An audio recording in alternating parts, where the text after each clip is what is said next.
మహబూబ్ నగర్ లో రెండో రోజు రైతు పండుగ జరుగుతోంది. ఆధునిక సాగు పద్ధతులపై రైతులకు వ్యవసాయ శాస్త్రవేత్తలు శిక్షణ ఇస్తున్నారు. కార్యక్రమానికి జిల్లాల నుంచి పెద్ద సంఖ్యలో రైతులు హాజరయ్యారు. రేపు ముగింపు సభకు సీఎం రేవంత్ రెడ్డి హాజరు కానున్నారు.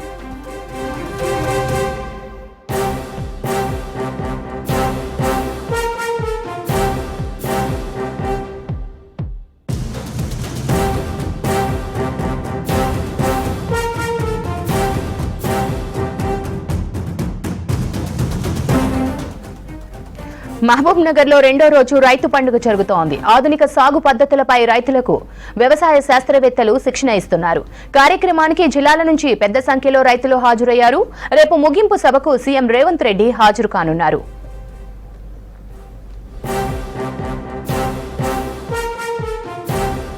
పాలమూరులో రైతు పండుగకు సంబంధించి మరిన్ని అప్డేట్స్ బాలకృష్ణ అందిస్తారు. బాలకృష్ణ, రైతు పండుగలో రెండో రోజు స్కెడ్యూల్ ఏంటి?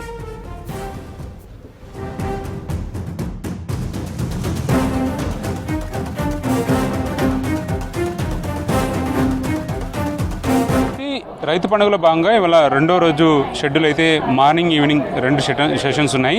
ఈ సెషన్స్లో మార్నింగ్ పూల తోటలు, అట్లాగే పండ్ల తోటలు, కూరగాయల సాగు, దాని తర్వాత లైవ్ స్టాక్ అంటే మేకలు గేదెల పెంపకం సంబంధించి, ఆ తర్వాత సెరికల్చర్ సంబంధించి చేపల పెంపకానికి సంబంధించినటువంటి అవగాహన కార్యక్రమాన్ని శాస్త్రవేత్తలు, ప్రొఫెసర్స్ అందించబోతున్నారు. సో ఈ కార్యక్రమంలో మంత్రులు వ్యవసాయ శాఖ మంత్రి తుమ్మల నాగేశ్వరరావు, అట్లాగే రాష్ట్ర మంత్రులు పొన్నం ప్రభాకర్, ఉత్తమ్ కుమార్ రెడ్డి కూడా ఈ కార్యక్రమంలో జాయిన్ కాబోతున్నారు. సో మనం చూస్తున్నాం, నిన్న జరిగినటువంటి రైతు పండుగ స్టార్టింగ్ సెషన్లో ప్రత్యేకించి ఎంఫసైజ్ చేసింది, ఫోకస్ చేసింది మాత్రం ఆయిల్ ఫామ్ క్రాప్ మీద.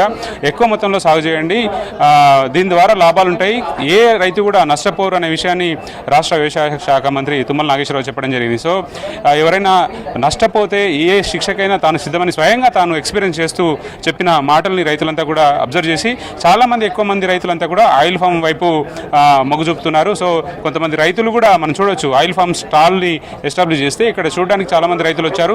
వీళ్ళంతా కూడా యాదాద్రి భువనగిరి జిల్లా నుంచి వచ్చిన ఫార్మర్స్. సో చాలా ఇంట్రెస్టింగ్గా వాళ్ళంతా ఆయిల్ ఫామ్ వైపు చూస్తున్నారు. సో స్టేజెస్ ఏంటి, రైతులు ఒకవేళ ఆయిల్ ఫామ్ సాగు చేయాలంటే ఎట్లా ఫార్మర్ అధికారులను అప్రోచ్ చేయాలి, సో డే 1 నుంచి ఈళ్ళు వచ్చేదాకా అంటే 4 ఏళ్ల పాటు రైతులు ఈ ఆయిల్ ఫామ్ సాగు చేసిన తర్వాత మనం ఇక్కడ వైపు చూస్తున్నాం గిలలు, ఈ ఫ్రూట్స్ లాగా ఉన్నటువంటి గిలలంతా కూడా 4 years నుంచి ఎస్టాబ్లిష్ అవుతాయి. సో డే 1 నుంచి వాళ్ళు ఎట్లా మానిటరింగ్ చేయాలి, గవర్నమెంట్ నుంచి వస్తున్నటువంటి సబ్సిడీలు ఏంటి, సో ఆ 4 ఏళ్ళు ఈ ఆయిల్ ఫామ్ సాగు చేస్తున్న టైంలో రైతుకి అడిషనల్ ఇన్కమ్ ఎట్లా జనరేట్ కావాలి, వివిధ అంతర పంటలు ఏమేమి వేసుకోవాలి, ప్రభుత్వం నుంచి వచ్చే సబ్సిడీస్ ఏంటి అనే విషయాల్ని మనం మనతో పాటు వ్యవసాయ అధికారులు వారితో మాట్లాడడం తెలుసుకుందాం. చెప్పండి, ఈ ఆయిల్ ఫామ్ గురించి ప్రభుత్వం అందిస్తున్నటువంటి సబ్సిడీ ఏంటి, రైతులు ఎట్లా దీన్ని మీ దగ్గరికి అప్రోచ్ కావాలి, ఎట్లా సాగు చేసుకోవాలి? ముందుగా రైతు పండుగ నిర్వహిస్తున్న తెలంగాణ ప్రభుత్వానికి ప్రత్యేక ధన్యవాదాలు. మనకు తెలంగాణ ప్రభుత్వము ఆయిల్ పామ్ సాగును పెద్ద ఎత్తున ప్రోత్సహిస్తూ ఉంది. ఆయిల్ పామ్ సాగుతో రైతుకు ఆర్థికాభివృద్ధి జరుగుతుంది. రైతు ఒక్కడే కాకుండా రైతు భావి తరాలు కూడా ఈ ఆయిల్ పామ్ సాగుతో బాగుపడవచ్చనే ఉద్దేశంతో ప్రభుత్వం పెద్ద ఎత్తున ప్రోత్సహిస్తూ ఆయిల్ పామ్ సాగును ఒక మహత్తర కార్యక్రమంగా తీసుకువెళ్తున్న తరుణంలో ముఖ్యంగా ఆయిల్ పామ్ సాగు ద్వారా దీర్ఘకాలిక ఆదాయం అనేది పొందవచ్చు. ఇక్కడ మనం చూస్తే మనకు ఆయిల్ పామ్ సాగు చేసుకోవాలంటే ఆసక్తి ఉన్న రైతులు మొదటగా మా సంబంధిత ఆయిల్ ఫీడ్ అధికారులకు దరఖాస్తులు సమర్పించి ప్రభుత్వం ఇచ్చే సబ్సిడీలు, మనకు మొక్కలలో 100% రాయితీ ఉంది. అలాగే మొదటి 4 సంవత్సరాలు రైతుకు ఇబ్బంది కాకుండా ఎకరానికి 4,200 రూపాయలు మనకు ప్రోత్సాహం అందిస్తుంది. అలాగే ఉపాధి హామీ పథకం ద్వారా కూడా ఒక యూనిట్కు 43,000 రూపాయలు మనకు రాయితీ అనేది ప్రభుత్వం కల్పిస్తూ ఉన్నది. మొక్కలు మనకు నాటిన తర్వాత 4వ సంవత్సరం దిగుబడి ప్రారంభమవుతుంది. ఈ మొదటి 4 సంవత్సరాలు రైతులు అంతర పంటల ద్వారా ఆదాయం పొందవచ్చు. మనకు మొక్కలు నాటిన తర్వాత 4వ సంవత్సరం దిగుబడి స్టార్ట్ అవుతుంది. ఒకసారి దిగుబడి స్టార్ట్ అయినాక 30 సంవత్సరాల వరకు మనకు నెలవారీ నిరంతర దిగుబడి, నిరంతర ఆదాయం అనేది మనం పొందవచ్చు. ఆయిల్ ఫెడ్ ప్రభుత్వ రంగ సంస్థ ద్వారా మనకు మంచి మార్కెటింగ్ వ్యవస్థ మనం రైతులకు కల్పించడం జరుగుతుంది. మనము ఇక్కడ మనం చూస్తే మనకు 4వ సంవత్సరం దిగుబడి స్టార్ట్ అయినాక మనకు ఎకరానికి మనకు సంవత్సరం చూసుకుంటే 8 నుంచి 10 టన్నుల గిలల దిగుబడి అనేది వస్తుంది. మనం ఇక్కడ చూసుకుంటే ఈ ఆయిల్ పామ్ ఇది ఒక ఫ్రూట్లెట్. మనకు ఇందులోంచి 2 రకముల నూనె వస్తుంది. ఒకటి క్రూడ్ పామ్ ఆయిల్, రెండవది పామ్ కెర్నల్ ఆయిల్. ఈ 2 రకాల ఆయిల్ అనేది దీని ద్వారా వస్తుంది. అయితే మనకు ఇక్కడ చూస్తుంటే ఇది క్రూడ్ పామ్ ఆయిల్, తర్వాత ఇది పామ్ కెర్నల్ ఆయిల్. అయితే ఈ క్రూడ్ పామ్ ఆయిల్ అనేది మనకు టన్నుకు 70 నుంచి 80 వేల రూపాయల ఆదాయం అనేది దీని ద్వారా వస్తుంది. ఈ పామ్ కెర్నల్ ఆయిల్ వల్ల 1,10,000 నుంచి 1,50,000 రూపాయల వరకు దీని ద్వారా ఆదాయం వస్తుంది ఒక టన్నుకు. తర్వాత ఆయిల్ పామ్ అనేది జీరో వేస్టేజ్ క్రాప్. ఇందులో ఏది కూడా వేస్ట్ కాదు, ప్రతిదీ కూడా తిరిగి ఉపయోగపడుతుంది. ఇందులో అనేక రకాల ఉప ఉత్పత్తులు వస్తున్నాయి.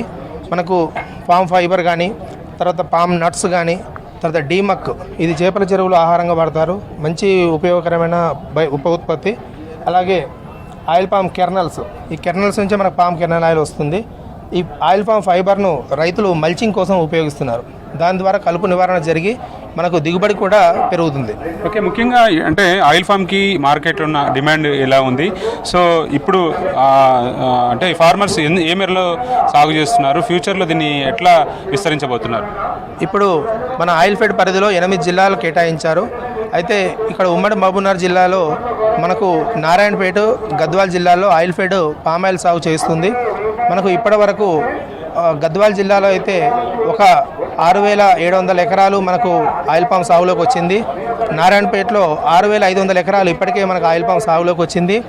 మనకు ఇందులో ఇప్పుడు గద్వాల్లో ఇప్పటి వరకు మనకు ఒక 96 మెట్రిక్ టన్నుల గిలలు కూడా రైతులు తీయడం జరిగింది. నారాయణపేటలో ఒక 100 టన్నుల గిలలు కూడా తీయడం జరిగింది. ఆయిల్ ఫెడ్ మన కలెక్షన్ పాయింట్లు ఏర్పాటు చేసుకొని మార్కెటింగ్ సదుపాయం చేస్తుంది. మేమే రైతుల దగ్గర గిలలు కొనుగోలు చేసి నేరుగా మా ఫ్యాక్టరీకి తరలిస్తూ వారికి 3 రోజుల్లో రైతులకు చెల్లింపులు చేయడం జరుగుతుంది. ప్రస్తుతం దేశంలోనే అత్యధిక ఆయిల్ పామ్ ధర టన్నుకు 19,144 రూపాయలు ఉన్నది. ఇది దేశంలోనే అత్యంత ఎక్కువ ధర. ఇది అది మన తెలంగాణ ప్రభుత్వం తరపున మన ఆయిల్ ఫెడ్ రైతులకు అందజేస్తూ ఉన్నది. అలాగే మన నూనె రికవరీలో చూస్తుంటే కూడా దేశంలో 16 రాష్ట్రాలు ఆయిల్ పామ్ సాగు చేస్తున్న తరుణంలో మన తెలంగాణ రాష్ట్రము ఆయిల్ ఫెడ్ తరపున అత్యధిక నూనె రికవరీ శాతము 19.4% మనం తీయడం జరుగుతుంది. ఇది ఒక మంచి విషయం అని చెప్పాలి. భవిష్యత్తులో కూడా ఒక 100 సంవత్సరాల వరకు కూడా దీనికి ఎలాంటి డోకా లేదు. రైతులు ఏ సందేహాలు లేకుండా నిరభ్యంతరంగా ఆయిల్ పామ్ సాగు చేసుకొని వారి భవిష్యత్తు బంగారమయం చేసుకోవాలని కోరుకుంటున్నాం. ఇప్పుడు ఆయిల్ ఫామ్ గురించి చెప్తున్న సందర్భంలో ఏ ఐటమ్ కూడా దానిలో ఉన్నటువంటి ప్రతి పదార్థం కూడా చాలా వాల్యుబుల్, ఏది వేస్టేజ్ ఉండదని చెప్తున్నారు, 0% వేస్టేజ్ అని చెప్తున్నారు. సో మనం చూడవచ్చు, ఇది క్రూడ్ ఆయిల్ అయితే పర్టికులర్గా మనము వంట నూనెగా వాడతాము. దీంతోపాటు వివిధ రకాల కలర్స్లో కానీ వార్నిష్లో కానీ ఉపయోగిస్తారు. మనం ఇక్కడ చూస్తున్నటువంటి కెర్నల్ ఆయిల్ నుంచి కాస్మెటిక్స్ తయారు చేస్తారు, సబ్బులు తయారు చేస్తారు. సో ఇవే కాకుండా డీమాక్, ఇప్పుడు మనకు అగ్రికల్చర్ ఆఫీసర్ చెప్పినట్టుగా కూడా చేపల చెరువులో ఫుడ్గా వాడతారు. సో ప్రతి ఐటమ్ కూడా చాలా వాల్యుయబుల్గా ఉంటుంది. సో ఇప్పుడైతే మలేషియా వివిధ దేశాల నుంచి ఇంపోర్ట్ చేసుకుంటున్న పరిస్థితి, దాదాపు 70 లక్షలకు పైగా ఎకరాల సాగు కావాల్సిందని చెప్పి అధికారులంతా చెప్తున్నారు. ప్రస్తుతం మనతో పాటు ఫార్మర్స్ ఉన్నారు, వాళ్ళతో మాట్లాడదాం. ఆయిల్ ఫామ్ గురించి ఎక్స్ప్లెయిన్ చేసిన తర్వాత వాళ్ళ ఒపీనియన్స్ తెలుసుకుందాం.